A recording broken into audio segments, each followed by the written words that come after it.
నక్కా విజయబాబు. నేను all India జాతీయ ప్రధాన కార్యదర్శిగా పనిచేస్తున్నాను. ఈరోజు సర్వసభ్య సమావేశం ఏర్పాటు చేసి రాష్ట్రంలో జాతీయ స్థాయిలో రాష్ట్ర స్థాయి కమిటీ మార్పు చేర్పులు చేసి తర్వాత ఈ కూటమి ప్రభుత్వం కోసం మొట్టమొదటిసారిగా ఇదే ప్రెస్ క్లబ్లో మీటింగ్ ఏర్పాటు చేసి మొట్టమొదటిసారిగా యానాది మహానాడు సంఘం కూటమి ప్రభుత్వానికి మద్దతుగా నిలవాలని చెప్పేసి మొట్టమొదటిసారిగా ప్రకటించిన సంఘం యానాది మహానాడు.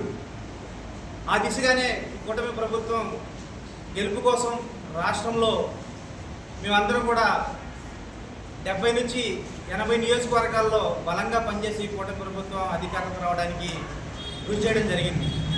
మరి చంద్రబాబు నాయుడు గారు ముఖ్యమంత్రి అయ్యి 2 సంవత్సరాలు కావస్తూ ఉంది.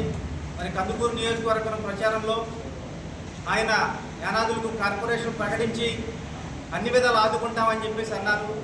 అంతేకాకుండా యువ నాయకులు నారా లోకేష్ బాబు గారు కూడా యువకాలం పాదయాత్రలో యానాదులను గుర్తించి వారికి అన్ని విధాలు ఆదుకొని వారికి భూ హక్కు కల్పించే విధంగా మా ప్రభుత్వం అండగా నిలుస్తుందని చెప్పేసి అన్నారు.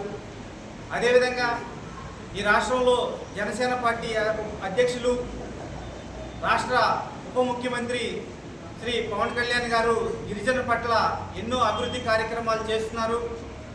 గిరిజనుల్లో అత్యధిక వెనుకబాటుతనంతో గురవుతున్నటువంటి యానాదులు విషయాలను కూడా ఆయన గుర్తించి యానాదులకు ప్రత్యేక కార్పొరేషన్ ఏర్పాటు చేయాలి. అదేవిధంగా ఎస్టీ వర్గీకరణ చేసి యానాదులను ఆదుకోవాలి. అదేవిధంగా యానాదులకు ప్రత్యేకంగా అంత్యోదయ రేషన్ కార్డులు ఇవ్వాలని చెప్పేసి ఈ సందర్భంగా తెలియజేస్తున్నాం.